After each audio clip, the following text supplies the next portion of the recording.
Welcome to Unmasked. I'm Ron Bennington. Our guest tonight is the incredibly cool, the incredibly creative Pamela Adlon. Everybody knows her from her voiceover work and her television work over the years. Californication, she was just hysterical on that. Bobby Hill is one of the best and funniest cartoon characters of all time.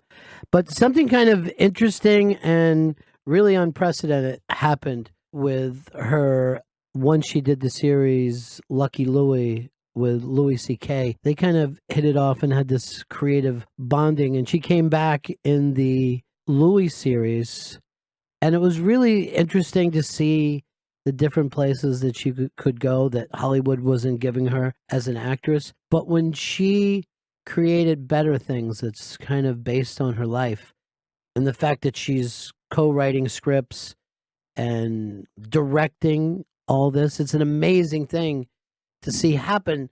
And I mean, there's only two ways to look at this. Like, could any character actor, if they had the freedom, create something great? Or is Pamela Adlon a once and in a generation kind of phenomenon, somebody that was able to pull this off? Either way you look at it, it's incredibly interesting. And she's the hippest. It's so cool to talk to her. And I'm sure you're going to love this. So I'm Ron Bennington, and this is Unmasked with Pamela Adlon. Pamela Adlon, everybody, come on!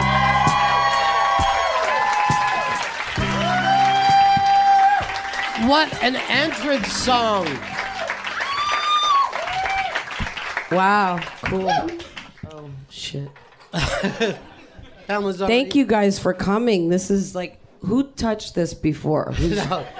Whose mouth did things? That's a brand new microphone that we bought just for today. Thank you.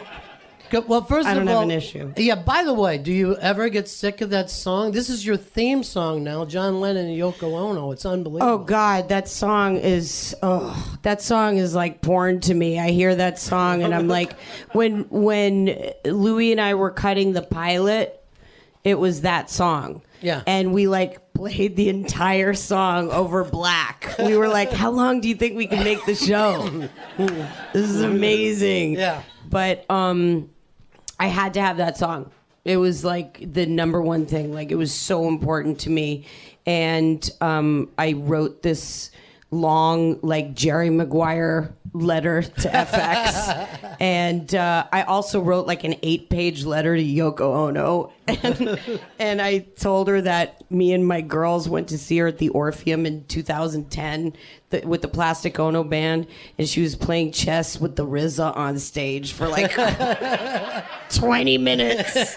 And the audience is all shifting uncomfortably. And I'm like, do you know how much that meant to me? My daughters. Yeah. And when the fly was buzzing around your nipple in the film. And so I don't know if she ever read my letter, but FX read their letter and they let me have the song. I mean, it was like 4 times my budget, my music budget. But they don't give those songs to anybody. I mean, I don't care what it is. You don't hear any of those music. And if you think of 90% of television shows and just how bad the opening song is. You know what I mean?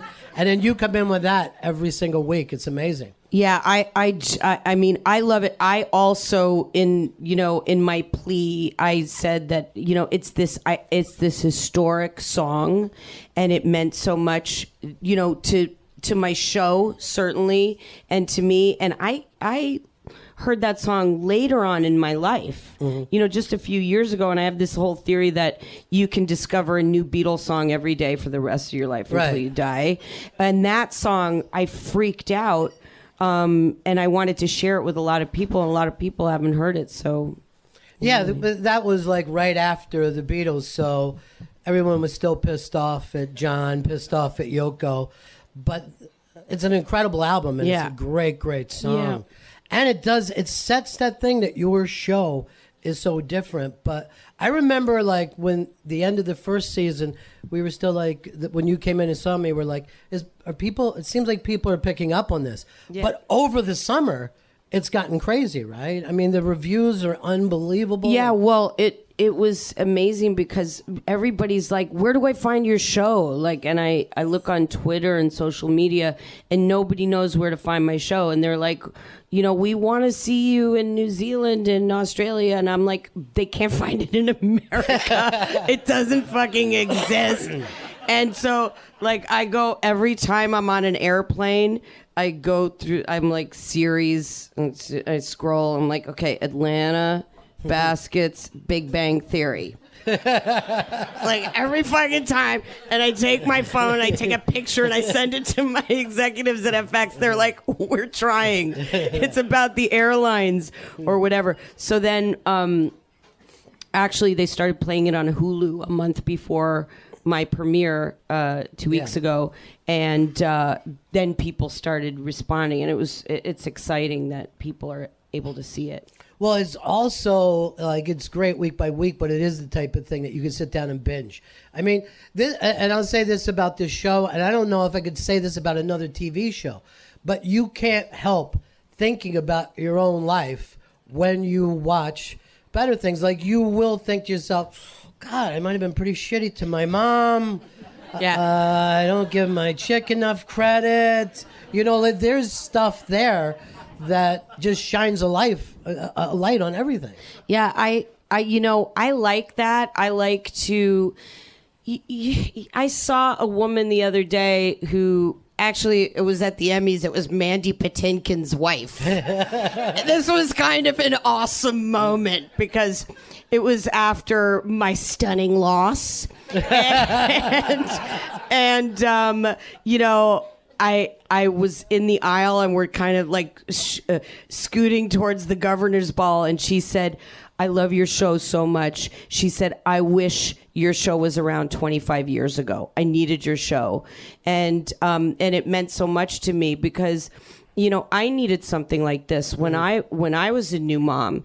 I needed something like this when I was a kid in a family. I just, there's like a veneer when you're looking at other people and other families and other stories that it doesn't really exist, Right. Everybody's all intimidated. So when I was a new mom, I looked like a child bride, and I was still wearing my brother's hand-me-downs. Yeah. So it was weird, and I would go to like these mommy and me classes with my first daughter, and like all these moms would have like these lightsaber wedding rings and like everything. And I was like, oh fuck. Like I did not fit in any. And then we would start at elementary school, and like this one mom who I just wanted to say her name so bad right now. But anyway, it's like I'm shaking. I just want you guys to look her up. But anyway, she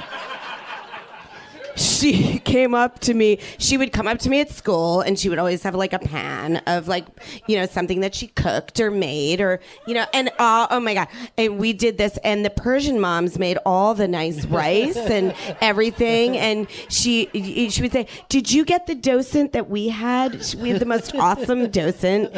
She helped us make soap out of leaves and grass. And I would be like, I didn't get that docent, and I don't know how to. So I would constantly be like trying to be a room mom and trying to, like the first school that my daughter started kindergarten at, it was like a private Jewish school. I don't know what the fuck I was doing there. It was like so intense. And so I'm sitting there in the classroom, and the teacher's like, shalom, and everybody's here, and these are our room moms. And I was like, the fuck? Nobody told me to sign up to be a room mom, and I was so upset. And then these other moms were like, nobody told us that like you're picking room moms. And then I got like very involved in the politics, and then like years went by, and I would be like, we have to raise money for the fun fund. And then like other people would weigh in on it, and they would be like, I don't think you should use the allotted fun funds for the vacuum cleaner. And I would be like, oh, Jesus Christ. You know, you just eventually have a come to Jesus moment Sure. as a parent. You have to. And you just go, calm down. Everybody relax. It doesn't always have to be perfect. And then you find your kindred spirits and, you know, the people that you cling on to and that you become, you know what I mean? It's like if you get thrust together with a kid because they want to have a play date, you get stuck with their parents sometimes. You're like, oh shit, honey, I think you should break up with Sophie because it's not working out for mommy.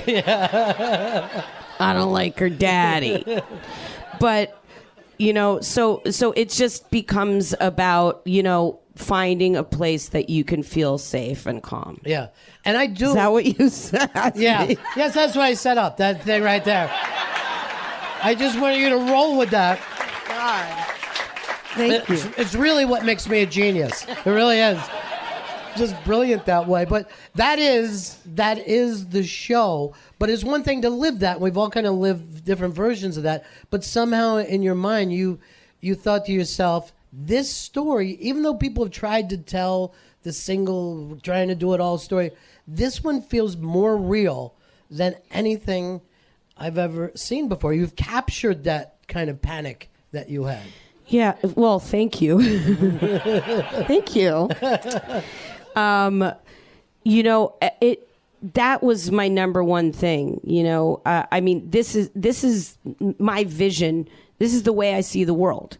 You know, it's like things are incredibly funny to me all the time.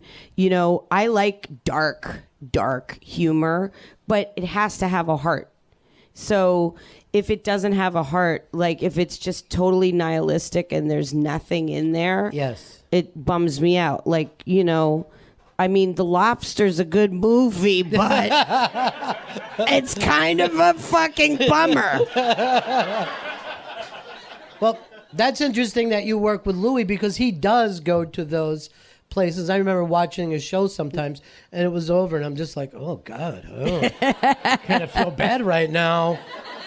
But you have moments of that in your show, but there is this, we have to survive. I know you're upset to the kids. I know you're pissed off, but we're going to make it through to the next day. It's just looking to break even most of the time. Yeah, you have to. So it's like, you know, in your life, you know, whether you have kids or not, my show is about a woman who's raising these kids.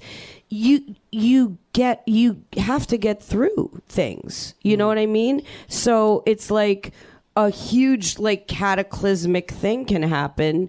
And then the next day, it's like back to normal. It's right. Business as usual. When I was growing up, my dad was a very volatile person. And, you know, he would clash with everybody in the house. And we would just tangle assholes all the time. Me and my dad was, he walked into my room when I was 11 years old. And he goes, it says in the book of fathers and daughters, which was a made-up thing, that it was like a Jew humor thing that he would do with me. It says in the book that from the age of 12 to 18, fathers and daughters get in a lot of fights. And I was like, dude, I'm 11. Why are you telling me this now? And so it's just, you know, I don't even know why I told you that story. My father was hard. Yeah. And that is like the baggage that Sam carries as well. Like this thing, she wasn't raised in a way that she's completely happy with, and she's not raising her kids even in a way that she's completely That's happy. right. That's us. Because you think about it all the time. You're like, oh, I didn't do that right. Yeah. I blew that. You know, you sit there and you're like, I'm going to confront these kids. Don't react. Did you have sex with the thing? And it just comes out of you. It's like projectile, like Exorcist. You can't help it. Like, I can't, you know, I sometimes, you know, I'm like, I'm the adult and I'm not going to say the thing. And then I'm driving and I'm like, oh, did you know that you're, and it just comes out of you. It's just like something takes over. So you're like, okay, reset, start over. It's like the factory sign, like 2 days without incident. Right. Okay, maybe she's going to forget the horrible thing I did to her 2 days ago. We're starting over. It's like we went to Disneyland. I'm good now. You know? By the way, the kids in this show are amazing. Just amazing. Were you involved in all the casting, everything? Yeah, we got Felicia Fasano, my casting director. She got like 2,000 submissions for the girls. And I guess people really wanted their kids to be in show business. Like all kinds of creepy, like in the kitchen. And like their father was reading my lines and everything. And they're like, you know, I wrote mock scenes that were never in the show for the auditions. But the girls, like I had to find like that one thing about each of them. And they're all so incredible. And they came back this season with like the tools that I gave them from last year and, put them to good use. And it's just, it's amazing. Like Hannah, who plays Frankie, my middle daughter, she lives in the Bible Belt. Like she does not know from being an LA kid, and I had to really, kind of get them to trust me and get their parents to trust me and say, if you go with me on this journey, I'm never going to let you down and I'm not going to stop until we get what we need from you. And, you got to know when they're flatlining, when to feed them, right? Take it away, put it in a dark corner, but really they all, they're incredible. I mean, one of them is like hasn't had much of a life, so she's kind of a new, fresh flower. And so when she needs emotional things, she's like, Pamela, can you tell me that bad thing about your uncle again? And I'm like, okay. So I was 9. I give them my things, and it makes them better actors. I have a thing that I want to make T-shirts that say "Bad for my life, good for my show," which is my mantra right now. And I just go, "It's okay, it's okay." It's an amazing thing that you capture with them, though. It just feels so real. They have such pain in their little faces when they're working this out. Also, the house that you're in. Right? I don't know whether it's the color scheme or whatever, but it feels like this is a real home that people live in. The way it looks, it's amazing. Well, I had, after I cast my daughters and my mom, I wanted to cast my house because it was a character for me, and so, and all the art on the walls, almost every single piece is my art. It's either my grandmother's paintings or my friends'. Those 2 big giant paintings in the living room are my handyman's actual paintings, and they're incredible. They're great, man. But my walls are covered in art. I've been collecting art since I'm 18. My grandmother was an artist. My mother was an artist, and so all the music and the art is just that's my aesthetic, and that's what I wanted to put into the show. So it's a very handmade show. It's an incredible feel to every single episode. And this has been, I mean, to be totally honest about that, nobody gets the shot that you got with this at this point of your life and this point of your career. And to hit it like that, you know what I mean? To wait for your pitch and just hit it. It's an amazing thing to pull off. Did you see this coming? Did you feel that you'd get this opportunity at some point in your life? Yeah, when Louie had pitched me to John Lingraff at FX because they were looking for a female voice show, a comedy for a female on FX. And he told me, I was like, are you fucking serious? Because I was doing Louie and Californication and Raising My Girls.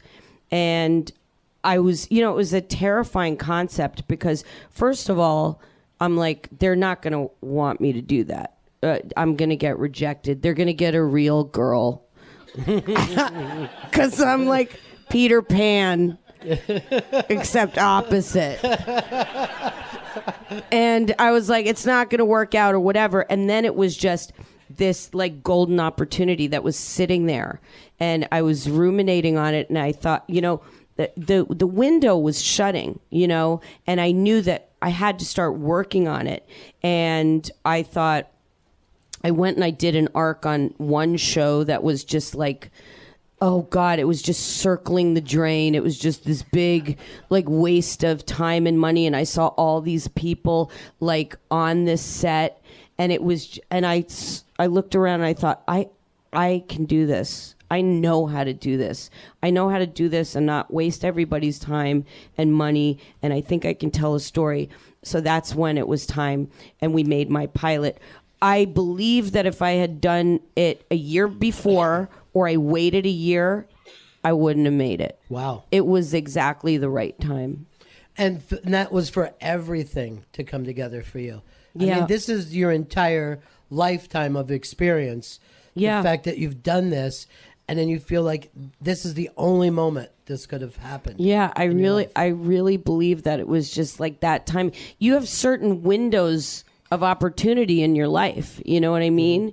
So it's like, I want to lay in bed under the covers and watch Breaking Bad. And I did finish watching it. That's one of the things that kept me from starting my pilot. I swear to God. But once I finished binge watching Breaking Bad, and ignoring my children and not working, I had to get to work. So, because I don't know if everybody even knows this, she's directing every episode this season. She's writing and co-writing every episode. And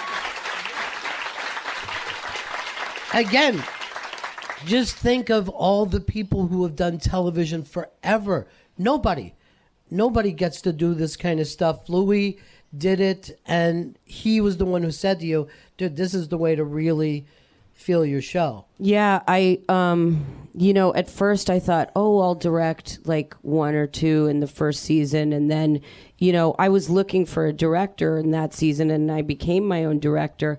And then it was just a natural evolution.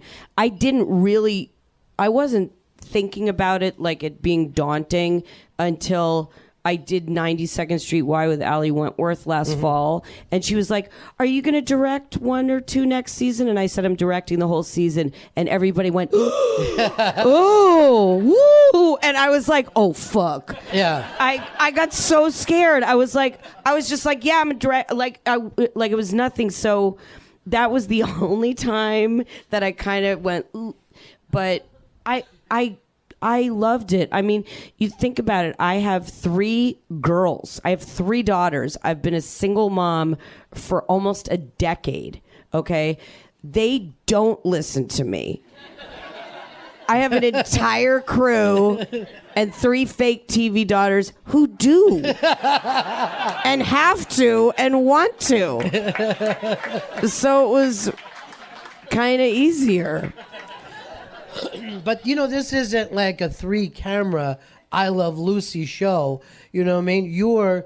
This season alone, like you're up and you're walking through like vineyards, and that's great. And there's beach shots. Yeah. There's this giant party that we're zipping in and out with. Yeah, it was 10 episodes, and it was 40 days, and we cross-boarded. It was all on location. It was 2 countries. It was 2 crews. We would shoot maybe pieces of 4 episodes in a day, 10 pages a day. It was like doing Amazing Race and Survivor. Like I would rip the FedEx thing and be like, what scene are we shooting next? And I'd be very, it's hard because I didn't have my creative partner, because Louie and I wrote all these episodes, and he's here and I'm shooting there. Sometimes I would be like, oh God, I need to take a minute, because the first AD and the DP is like, we have to go because we're deep into Grace. We've got to get it done. And I would be like, you just got to give me a second. And I would be by myself. I would just turn a corner and just take a minute to breathe and say, what do I need? What did I get? Do I need to go after lunch? Do I need more? And I would try to resist the temptation to say, oh no, we're done, but always get my shots. I mean, Louie taught me that when we were working on Louie. He was like, I don't want to hear your stories about how your wheel's up and your trucks are gone and everybody's patting you on the back for getting done. You get your shots. And so I learned that, and I was able to really, we had an amazing set. My crew was incredible. It was very nurturing. When people say, I love your show, it's so funny. I'm like, really? We're fucking taking a knee after every scene, crying hysterically because it's so emotional. And, a lot of guys on my crew are like, I was raised by a single mom, or, I'm a single dad, and different things would affect people in different ways, and it was like kind of a massive experience that we all had. And I think that happens for people viewing it. I know it's happened for all the people in my life that we end up discussing these shows all the time, man. That's all the awesome. time. And I think it's because you're capturing something that I don't even think they've done on films before. This is literally some kind of a truth that we're watching, and we can laugh at it the way we laugh at the best comedians because it's a shared experience. I don't say that out loud, but I feel it. Well, you're allowing people to, and this is why it's great to work with FX, because they're letting me, show you, and you decide. I'm not telling you how to feel. I'm not putting a blow or a button or anything on these scenes and in these moments. That's like anathema to me. I just want to let it lay. I want to let a shitty moment lay there like a fart. I want to see like the guy's face who comes into town to say that he's not going to see his daughters while he's in town. I want to walk past him. I want to stay on him. That's interesting to me.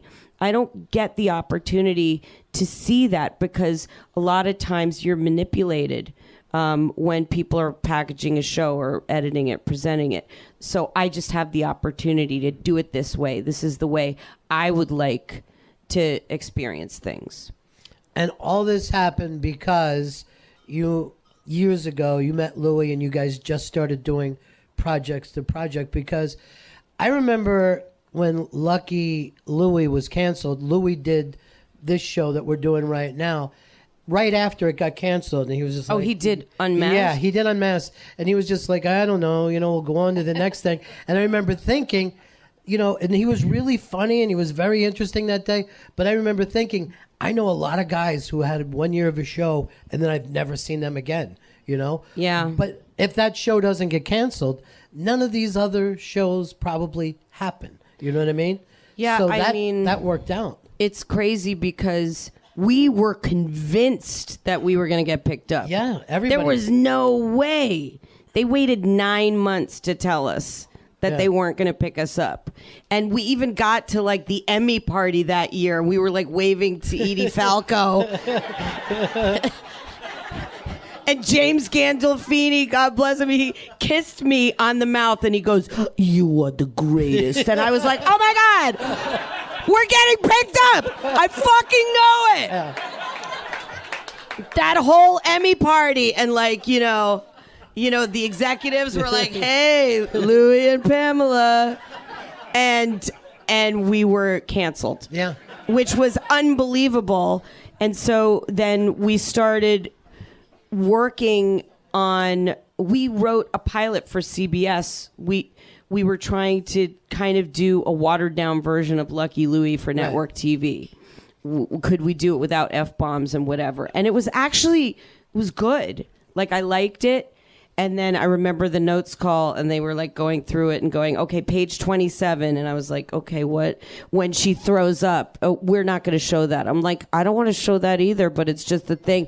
So it was like, it's a sensibility that we have that is just not for network television. And so then we went to Fox, and then they didn't pick it up. And so then we started writing a movie, and then he met John Landgraf, and he made the deal for Louie.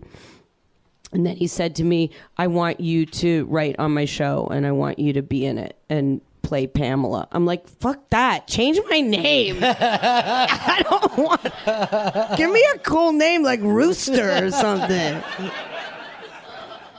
So, well, there is, yeah. But I mean, just think, Lucky Louie, and we all dug that show. But that doesn't happen. There's no Louie. There's no Better Things, and Jim Norton never becomes Chip Chipperson. So it's all been this amazingly great thing.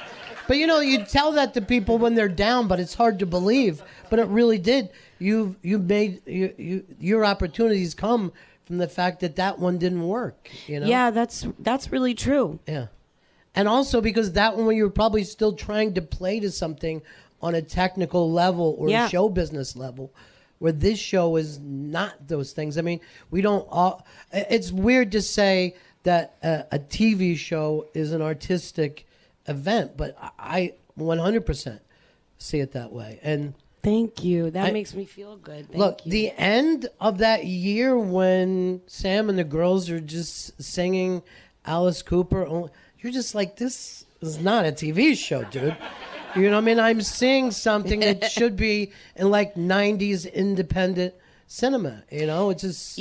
I that's the way I see things, like I see things like doco style, like that's the way I like it. Like I just wanted it to be that way. And then I think about like the little details, like it would have been the perfect thing to just have me and the girls, but I decided to stick Harvey, the asshole, in the back of the car. Right. I don't know if you noticed that. Yeah. The guy that, but I just, life is that way. Like there's always one douchey guy in my fucking house all the time. Yeah. It sucks. But you're just like, all right, come on. Yeah.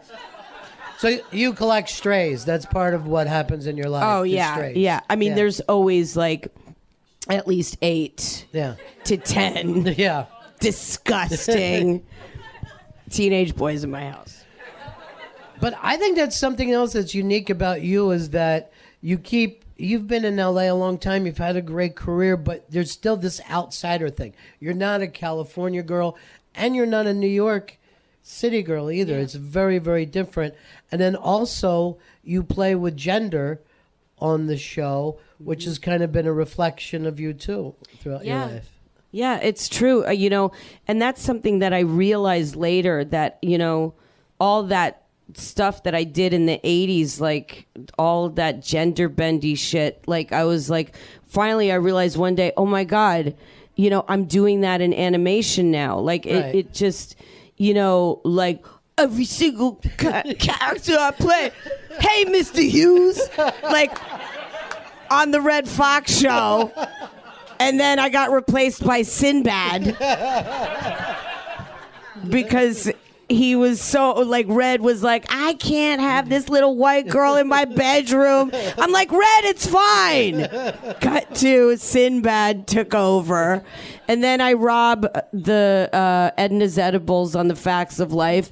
And then I stuck up the dry cleaners on the Jeffersons. And Wheezy thinks that she can convert me to be a good kid, but I steal George's wallet and they kiss. Like, this is insane. But I was always like playing these little boys, like these gender bendy things. And I mean, I feel comfortable in that world. Like, I don't feel like a lady thing. Mm-hmm. You don't feel like a lady thing. But I like the D.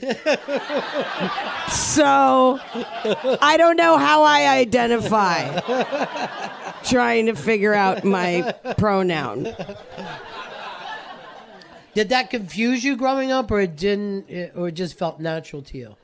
No, I always, I didn't like, I felt like if I put on a dress, like my power was taken away.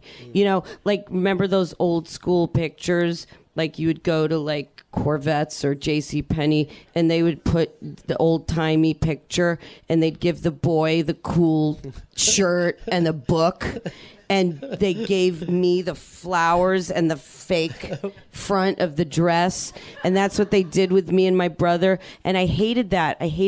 I wanted to be on the boys' side of things, and so one of my daughters went through like a hardcore kind of little gender dysmorphic phase, and like me, so I wanted one of the girls in my show to reflect that. And I'm not making any kind of comment about what she's doing. She's not talking about her sexuality. She's too young. She's 12 years old. Right. You know what I mean? So that was an important thing for me to put in there. Not like a sexy tomboy, just a straight up boy, you know? But, I was thinking, even watching this, we may be like the last generation that even thinks like, hey, how does this work? You know what I mean? Because when you see younger kids, it's less and less, and they're kind of leaving the roles behind that we had, in the same way that they're leaving the race roles behind that I grew up with. You know what I mean? Mm-hmm. It's just not a struggle for them. That's right. They just don't feel like, oh, I have to choose, or this is the way the world is supposed to work. Yeah. And I think that's another thing that this show is doing right at the right time, that this is taking place. I hope so. Yeah. I mean, if there's more like this, and you're not making a comment on it, you know what I mean? So I have, in my show this season, I had 2 little women, and they both were so taken aback. They said, we've never done anything that it doesn't make a comment about that in the script. And, it's just, it's a strange thing that there's not more opportunities. But I mean, all of these stories are happening around us every day. Right. So it's just like, like Minnie Driver's show. She's got a son who's got like cerebral palsy or something. Or he can't speak. He's in the wheelchair. Like, we need to have stories like that to be told in a subtle, nuanced way. Right. And not, like you say, these things get summed up at the end of the show, like Facts of Life. Like, they would delve into something and go, hey, let's all accept. And, you know what I mean? It's just life. And that person could be struggling with these things and still be an asshole, too. Yes. Still be things that you have to put up with. You know? Yeah. I mean, it's like, when everybody says anti-hero, I don't think there is anything such like an anti-hero anymore, because everybody is flawed. Right. You know what I mean? It's not, you don't say anti-hero. It's just people. It's people. Right. And that's also the thing of if you look at Sam, she's not doing all that good, but her heart is there and she's staying there. And that's really what parenthood and life is about. Yeah, one like journalist guy or something said to me, journalist guy, he said that Sam is a passive parent, and I was offended by that. And I said, what do you mean? Right. What does that mean? He said passive parenting is when, you're not taking care. I'm like, so how do you exactly do that? I have no zone defense at all. I have 3 kids. Like, if I'm going to hover, it's not going to work. Right. You have to start letting go, because otherwise, they're just going to rebel and it's just going to all go wrong. I'd rather have my kids in my house with me kind of being uncomfortable with certain situations, and them knowing how I feel, Right. But I'm not a passive. Well, I don't think of her as passive either, but that's thing of, all right, you're going to have some rope. There was in the episode with the older boyfriend, Sam waited for the right moment to make her move. That's mafia shit when you think about it. You know what I mean? Like, I'm just going to act like this is fine until I find out I have the advantage, and then boom, this thing's done, you know? She's poised. Yes, she's poised. Yeah. Because you do find out that if you say to your daughters, this is a bad dude, you don't want to be with this guy, you're more likely to go. Forget it, because it goes like this. They go towards each other, or this, or this, or this. I don't know, but you can't help it. It's just, you know, so, I mean, the thing is, she comes in and you know, Sam's like, sphincter's like this, and she has to deal with it. Yeah. She has to. But then her daughter is asking her for help. Yeah. And she finally has to admit it. She's got to eat shit, a little bit of shit. But she's still proud. So she looks at her with a cunty little face and she says, I really like Arturo, but it's like too much for me. We go to parties with 40-year-olds, whatever. And so when she reaches out to Sam for help, that's when Sam stops and looks at her and she's just like, go up to your room. You know what I mean? It's such a gift when you're, I'm going to get, feelings. Oh, shit. I hate it. Oh. You're a person. No. It's a real gift if your kids in particular, anybody in your life, reaches out to you for help. Yeah. It's massive. You know, so your kids in particular, it's like, whoa, I still have a chance. I still have one more chance, you know? And it's why, like, you try not to draw those lines in the sand so that they'll have that opportunity to say, look, I do, you know. That's exactly right. You have to leave the door open. Yeah. You know, if you threaten or say things in absolutes, you're fucking yourself. You know, when I learned this early on, well, it's like, well, we're not going to go to the thing that I really want to go to unless you do the thing now. Right. And then you end up going and you're an asshole. Yeah. And you have no credibility with your kid or yourself or your friends. And you become an alcoholic and go to rehab. Anyway, so, but no, that is a massive thing. You don't draw a line in the sand. You never do. You always leave the door open. You know, like all things, and there's no way young people could know this now, all things are told through Southern rock. And when 30... Agreed. Yeah, when 38 Special said, hold on loosely... That's all you needed. That's from that point on, you're like, I get it now. Nice. 38 Special was right. But it is true. And I'm concerned, how do your daughters feel about this show when, you know, some of this is your life? And well, they, you know, of course, they're like every single thing. They're like, Mom, that's me. Yeah. You know, I did that. I'm like, bitch, I did that in 8th grade. Right. That's my fucking story.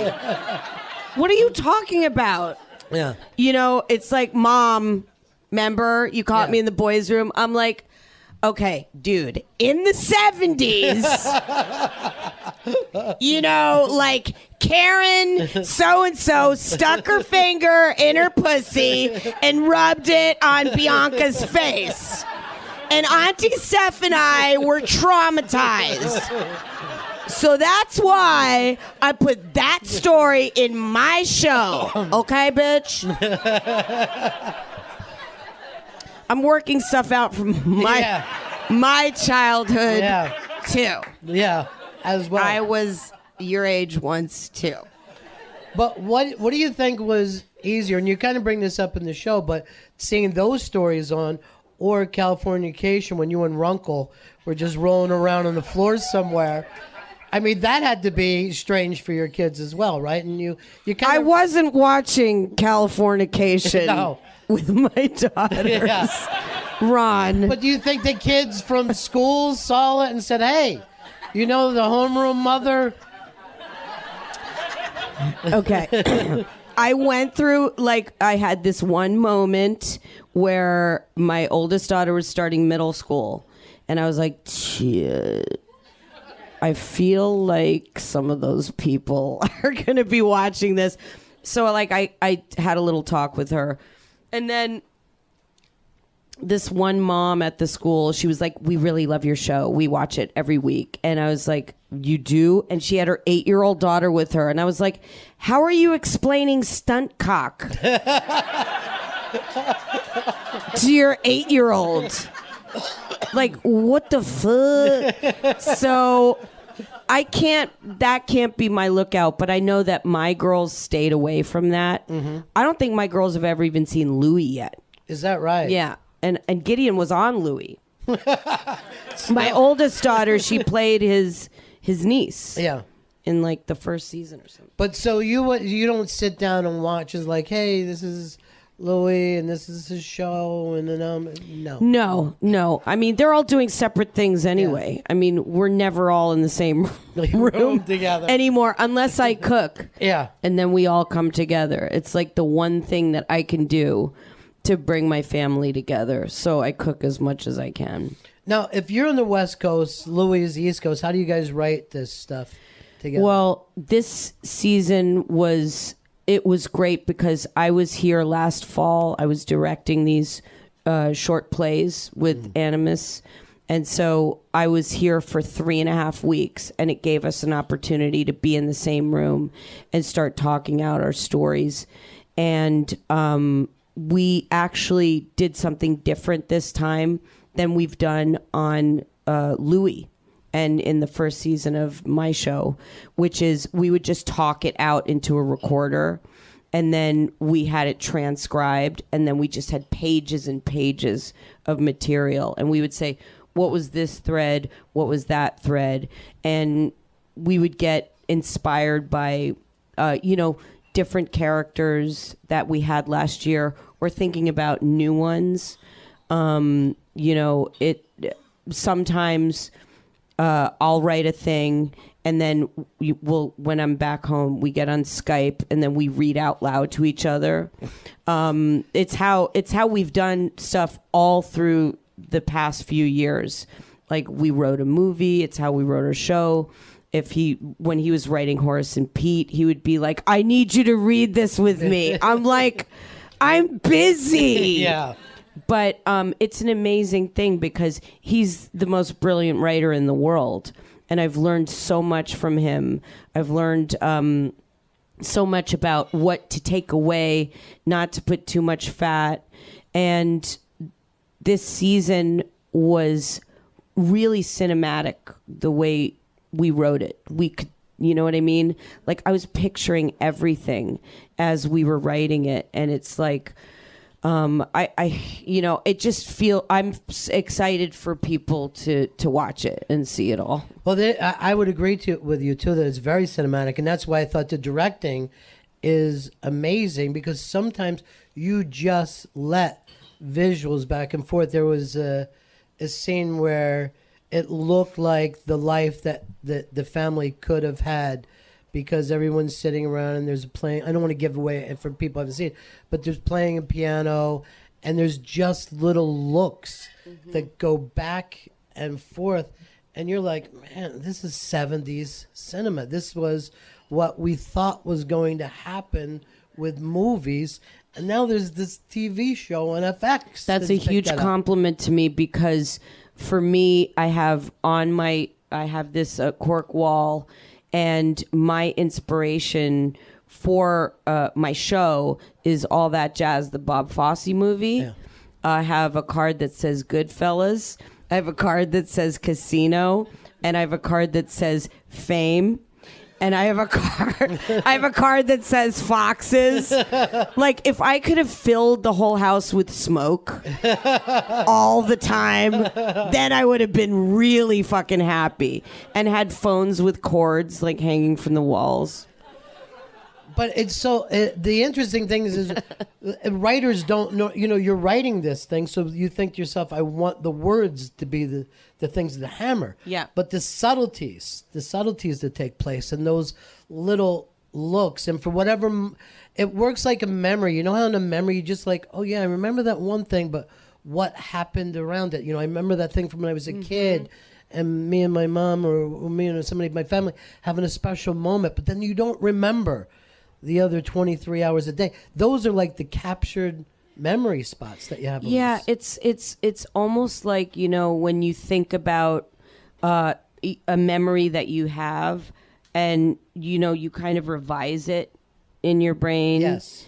Or then you see a photograph and you go, maybe I wasn't even there because... like, I don't remember this, or like I put myself in that photograph. So it's just kind of, it's a little bit of a transference of that. Yeah.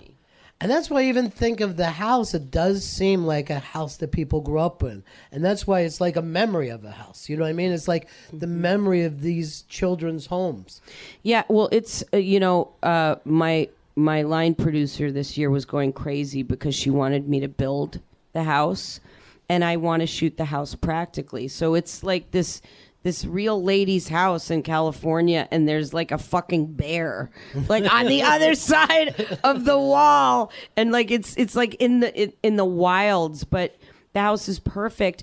And I like having walls that I can just take my camera and move everywhere, and the house is alive all the time, and I don't have layout mats down, and I don't let people put equipment in the rooms.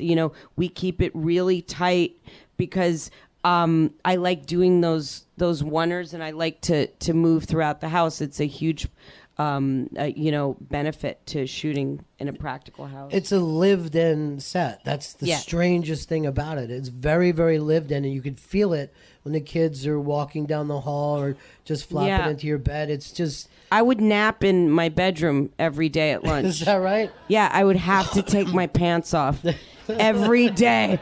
I have to, because I would get too exhausted. So I would get to set, and I would eat lunch for breakfast because that's just the way I work best. And then by the time it was lunch, I go upstairs to my bedroom, my second AD taped off the floor, take my pants off, get in Sam Fox's bed, and pass out for 20 minutes. And that's how I was able to keep going. While the crew's wandering around and stuff. Yeah. That's hilarious. That's the oddest way to become an authority figure. But I guess if they're like, hey, she's willing to be in her underwear, she's not intimidated by anything. Do you remember in Casino when the guy comes to see Robert De Niro and he doesn't have his pants on? He goes, give me a minute. And he goes to the closet and he puts his pants on. Yeah. No pants is very powerful, and it's rejuvenating. No pants. No pants. It's my platform. Do you play this out season by season, or do you have a feeling of where you want the arc of this to go? This season was more linear, because last season was kind of more stories, cobbled together and stuff that I'd been writing for some years, and this season we're just going down these roads. It's more fruitful now because all of these characters and all of these situations are happening. So I just sit there and go, ooh, what if this happened? What if this, a lot of stuff is coming to me, but we pitched it to FX in terms of the arc of the year. John Landgraf had said, why don't you tell me where you see Sam going? And I was like, oh, fuck, this is like a smart people thing. Shit. Okay. Well, we start out and then, but talking it out was actually kind of like a revelation to me because I was like, this is so cool, and it helped me with the arcs. And then eventually I moved a couple of things around in editing, but it all pretty much stayed the same. So you don't know if this goes on for 7 years, where you're going to take it. You'll just feel every year we'll take a look at that year. Yeah, I mean, that we get. Yes, they're all wood. Everything. Oh, fuck. Everything you see here is wood. Look back here, nice and wood. Yeah. Okay.